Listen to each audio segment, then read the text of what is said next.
Hey, today on the video, I'm gonna talk a lot about where I feel we can go with this idea of what I've been talking about, like changing the face of education. I did a Facebook Live a little bit ago about the same thought, and so I'm trying to reach different audiences and all the other stuff. So it'll be a little different than what I talked about on the Facebook Live. But to me, emotions and talking about feelings have never been my thing.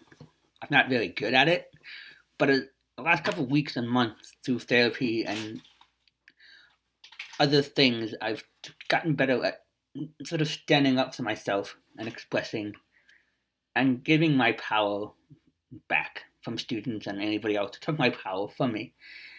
And I wanted to share about that in a way that was very beneficial to me through meditation, whatever you want to do. That's what I do. But learning how to effectively give your power back. A lot of people with autism need help. We need help with learning skills that are, certain skills. And we have to give up power to that person. But sometimes we give too much of that power to somebody. And we lose ourselves in that key moment. And I think I see it to my students where we say we got to help these students out. But we forget that sometimes they have to figure it out themselves. And we need to be there to, as Last Green says, he's a great author. I love him, both of child. But the idea that we need to think for them. And the difference between thinking for them and the difference between thinking for them and letting them figure this out. Some of them can't figure it out. So our job is to keenly go into their mindset and say, okay, what's going on? Emotionally, physically, and environmentally. Big key factors in what education looks at.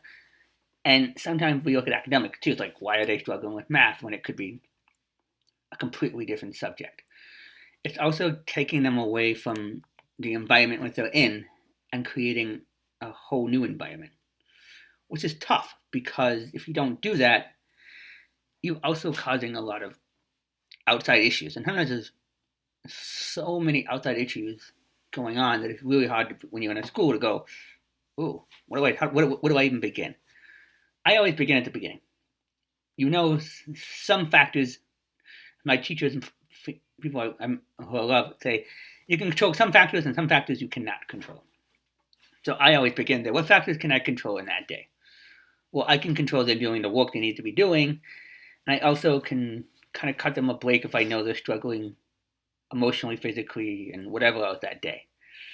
It was not making them do the work because it's going to cause more structural insanity in your school day. Knowing your kids, very key to this. Like knowing that kid that day. Some of the teachers I know have a lot of kids in their class. It's hard to know every kid. You read the IP and it's a completely different story. But knowing your kid means that you know what their triggers are, what causes them to have massive breakdown.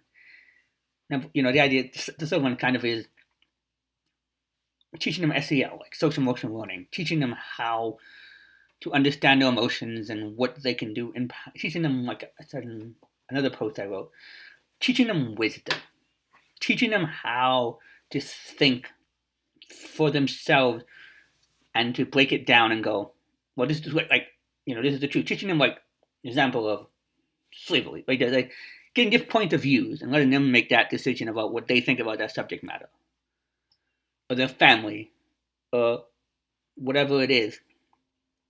Allow them to be the ones to step up to the plate and go, hey, I can think this way. It's okay. Because I work with students who don't talk, but they're really intelligently smart kids.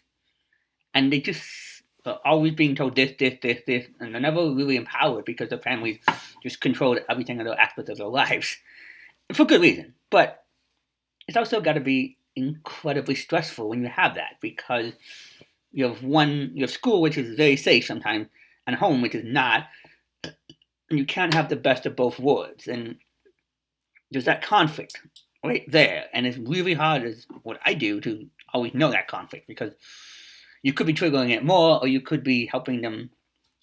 That's why I just love sometimes being myself with them, just being a calm, peaceful presence, because it really, really helps. And you can make it work in a way that is so incredibly peaceful, and you can monitor those things, which can be a struggle. It's a struggle.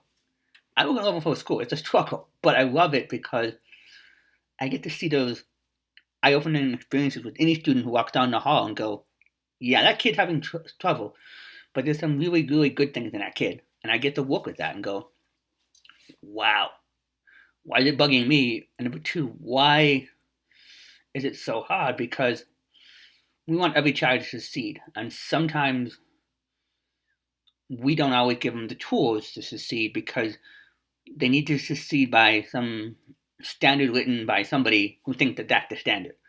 When sometimes you need to break down the barriers and go, let's create a new standard.